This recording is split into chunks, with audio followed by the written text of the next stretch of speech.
Hi everyone, welcome to this reading. I have my crystal ball off to the side, so I will be scrying throughout this message. If you're new to my channel, my readings are a little different, and if you're returning, welcome back. You know how we do if it doesn't resonate with you.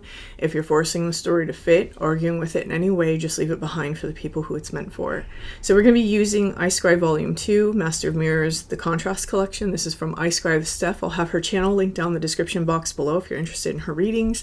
And if you'd like to pick up a copy of her ebook, I will have that linked down in the description as well. Okay, let's go ahead. I don't know why I picked up my jet, but that might be important.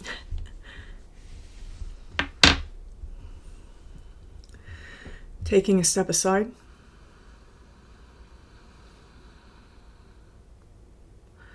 And allowing spirit to pass through me.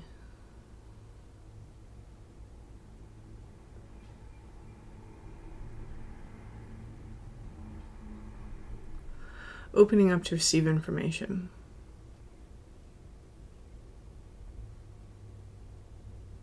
Okay.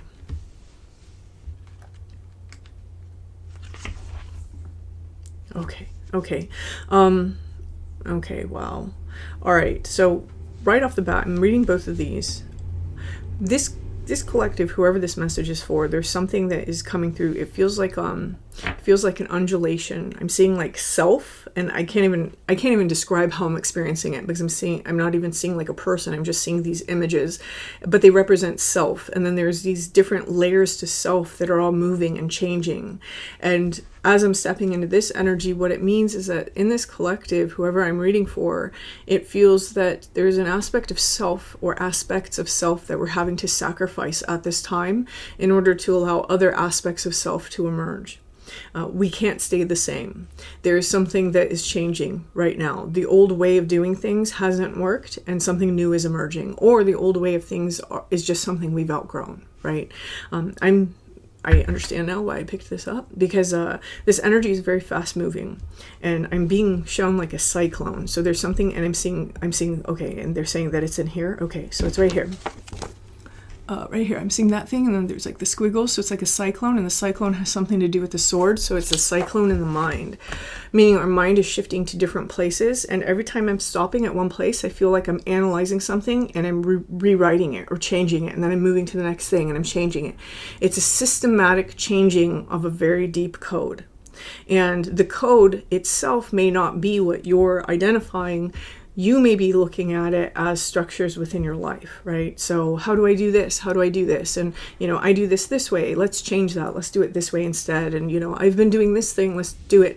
But behind that, the subtext of that is that we're rewriting some sort of code. That code feels like a code of either lack or smallness in some way. Okay, and I'm saying smallness because I'm seeing a mouse. For a minute here, these two look like mice. Now they look like dogs, and they're saying that dogs are important for the next thing that I'm about to say. I'm supposed to go over here real fast, and I'm supposed to talk a little bit more about this sacrificing of aspects of self.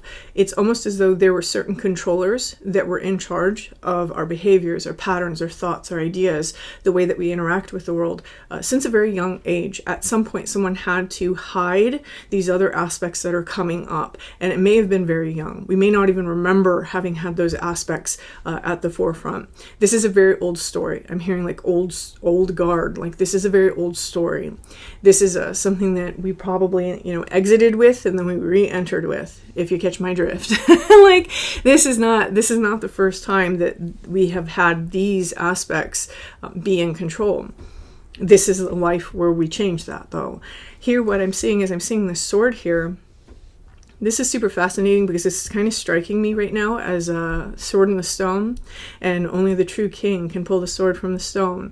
And we've had to become a certain type of person to be able to wield our weapon, and not weapon in like a warlike way. It feels like some sort of spiritual inheritance or some sort of spiritual gift or some sort of ability, or I'm hearing responsibility, and not responsibility in that begrudging, oh, this is so hard sort of way. It's something that we know is going to be a responsibility. So, for example, you might be a healer and you've never stepped into that role. And now stepping into that role actually comes with a great responsibility. You're charged with other people's well-being, right? There's something like that. There's a responsibility that we weren't ready for, and now we're ready for it. Up here, I'm up here, I see these two figures. Here and here. And this really looks like death. It looks like, you know, the whole traditional black garbed, cloaked, you know, death figure. The thing is that death has his scythe down right here, and I'm seeing that right here. It's almost like this part right here at the very bottom. And so there's something here that is transforming, but it's very deep in the root. That's bringing me down here. And this deeply transformative root is that we were always afraid that something would give, right? So I can't trust this stability, something's going to give. I can't trust in this security because the shoe's going to drop. I'm saying that because inside of this root, what I'm seeing here is I'm seeing this as a bird, and it's flying away from this solid pillar. So there's some sort of stability that we were always afraid of losing. Whoever this message is for, that inability to really dig in and really unfold and unfurl yourself to your fullest potential, your fullest capacity, is being released. This is the version of you that played it safe because you were afraid of failing, or you were afraid of losing something, or you were afraid of it getting taken away. Whoever this message is for, this is the aspect of ourself that we're sacrificing right now. And we're digging in. One of the things about the sword and the stone, this responsibility, this role, this part of us that really defines who we are and our full potential, right? For example, you know, in the story, Arthur, nobody knew that he was king until he pulled the sword. They didn't know he was the rightful king, right? To them, he was just like a young man or a little boy, depending on the story. This is kind of how this is making me feel. Whoever this message is for, you may have viewed yourself that way. You may have viewed yourself as very small. And one of the things that was taking place there, these dogs are striking me right now, and dogs are about loyalty, but the dogs seem to be guarding this. The truth was guarded by our loyalty, meaning I don't want to lose my friends, so I don't want to succeed too much because I know that that will make them feel small. I don't want to succeed too much because my family, you know, they've always only achieved a certain amount of success for themselves, and I know that there will be jealousy, right? I don't want to hurt people by achieving my fullest potential, so I'm always going to have this like small play that I'm doing. This is the energy that's coming through in this, that this loyalty is what guarded us and protected and kept us away from our true potential. And it's time now that that is released. It's being released here for whoever this message is for. It's almost like we tamed those dogs, right? We took a look at our own loyalties and we understood that we have to train those loyalties. In other words, someone here is stepping into their villain era. I don't care how it makes them feel. If it makes them feel a certain way, they have to deal with that. Those are their feelings, right? But I'm going to have a good life. That's kind of the energy that's going on here. Or I'm going to do this thing that I know I'm supposed to be doing for people or for the world or for myself. Someone isn't caring as much. And it's interesting because as I'm stepping into that, now I'm seeing in front of them, there's this heart, but the heart has a boot. So I can have compassion, I can care, I can be kind, I can be a loving person, but I still got a boot to kick your ass with, right? It's that kind of energy where somebody is understanding that fine balance, that they don't have to always be the small person. They don't always have to be the martyr. They don't always have to be, you know, take your pick.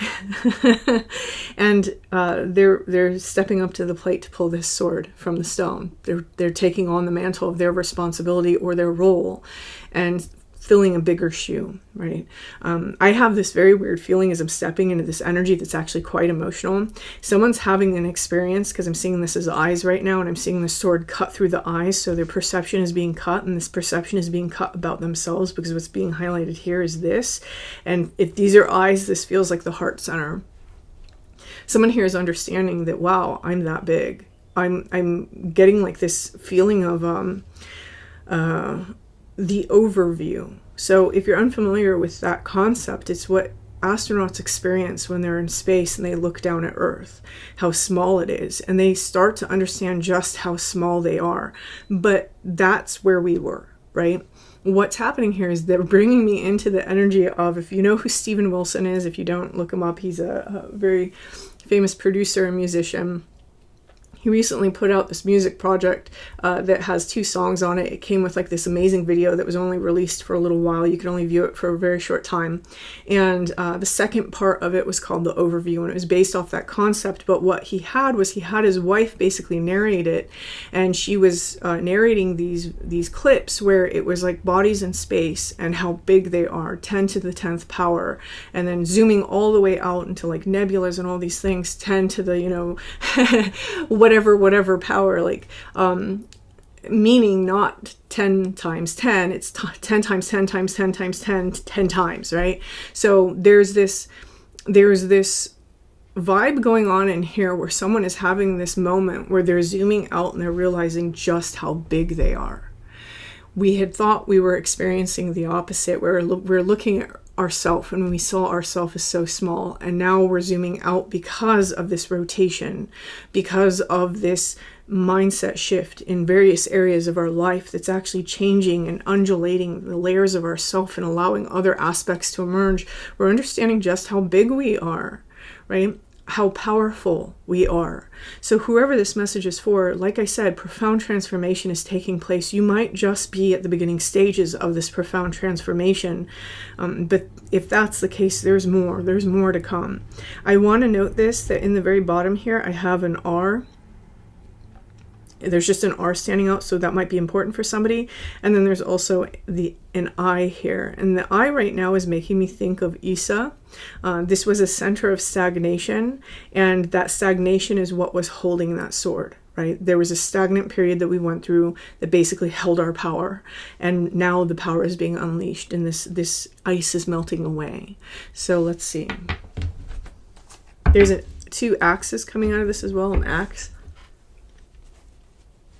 And that's making me think of like a axe throwing. So someone here, it's like you have a target, you have an idea of what you want, you have a goal in mind. And you may have had this goal in mind for a very long time, but now it's like you're stepping forward and you're like, I can do something with this now. I have here the Prince of Light. I'm being drawn to the egg that he's holding inside of his hand. So this feels to me like an aspect of ourself, that transformative, I'm going to say masculine aspect, just because it feels like he's busy doing something. And I felt that earlier, that someone here is doing something, working very hard, and he's holding this egg. Now the egg holds potential, right? And he's holding this in his right hand rather than his left hand. So it's not a passive bringing forward of this energy. It's a very active bringing forward of this energy of potential. I have 1 and 2, so this is where the individual is understanding their interaction, right? So you may even have a partnership that's taking place. You may have entered into some sort of contract or agreement.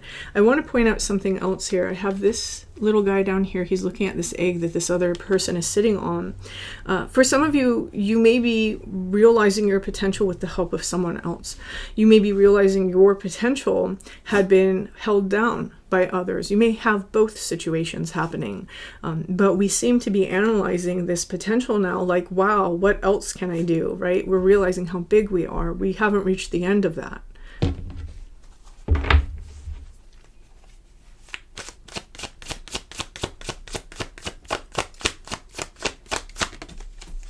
Okay, the dreaming and the speaker of truth. I'm going to say right now that this is very much stepping forward for me as a spirit that may be around somebody at this time. I have the dreaming happening. So this is really beautiful because these 2 cards really go together for me. The Prince of Light and the dreaming. And this card here inside of the dreaming, one of the things that she's doing is she's dreaming up new realities. She's daydreaming. So this potential is actually leading us to something that we've only dreamed about. This is like a liberation from like the chains of the devil card, right? Where we're stuck in a cycle, we're stuck in these patterns, and now instead we're providing ourselves our own liberation. We're finding our own way out, and this is happening in very deep layers of the self. Again, going back into that root. Something about a root healing for someone. So this may be healing your relationship to money, healing your relationship to stability, healing your relationship to belonging. Here with the speaker of truth, okay, I'm being told to focus on this. You're making a lot of noise over there. Yes. The other one is at the vet right now, and this one has never been home by herself without her sister, and she seems to actually enjoy it. I thought she'd be more upset. Okay, so the speaker of truth, we have 1 and 3. And so there's something here about this being who is very focused on helping you and supporting you on your individual foundations. This isn't just material foundations. This is also your spiritual foundations because of the number 3. For me, 4, not only is it a number of conflict, but it's also material foundations. So that would be 4. 3 for me is more emotional, more spiritual, more mental. And there does seem to be something here with it showing up as the speaker of truth rather than showing up as another card. It seems to be helping us to see the truth. We've been under some sort of illusion for some time, and this illusion had something to do with our value. We may not have interpreted it that way. We may have gotten to a place where we felt like, I know my value, and yet we were still playing small. And so someone here, you have help in this. This feels, yes, okay, so I'm not supposed to talk about that anymore because that's starting to get very individualized. So the rest of that regarding this being, if you are experiencing it, then you know. If you're not experiencing it, then that's not for you. Okay, let's see. All right. So the last card that they are telling me to pull is this one, and it's 55. So it's 2 5s, right? 2 types of changes are happening, a change inside and a change external. The change inside is leading the way for the change that's external to us. I'm seeing the blue in the eyes. It's making me think of Dune. So it feels a little bit like we felt displaced for a little while, whether that is literal in our world, someone displaced us, or we ourselves just displaced ourselves, right? It's like, oh, I forgot where I put myself. And there is this, I'm gonna say there's a lot of fire here. It feels very fiery for me.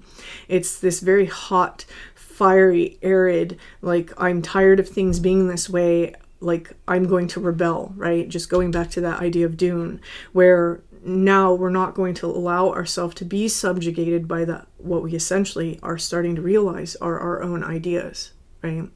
And someone here is remembering how things were.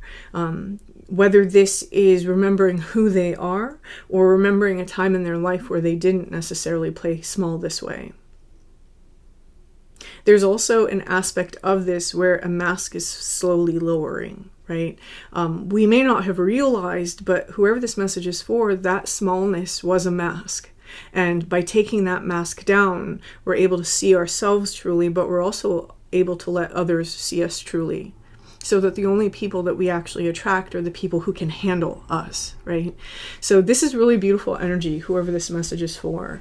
I'm going to leave this here. You have a lot of massive change that's happening, and this is really profound change. This is amazing change. And someone here, you're like on the path to like really taking control of certain things inside of your life that were always within your control, but you maybe didn't allow yourself to exert your personal power in that direction because of these aspects of self. So this is great. This is beautiful. So I'm gonna leave this here. If this resonates for you, please hit that like button, and until next time.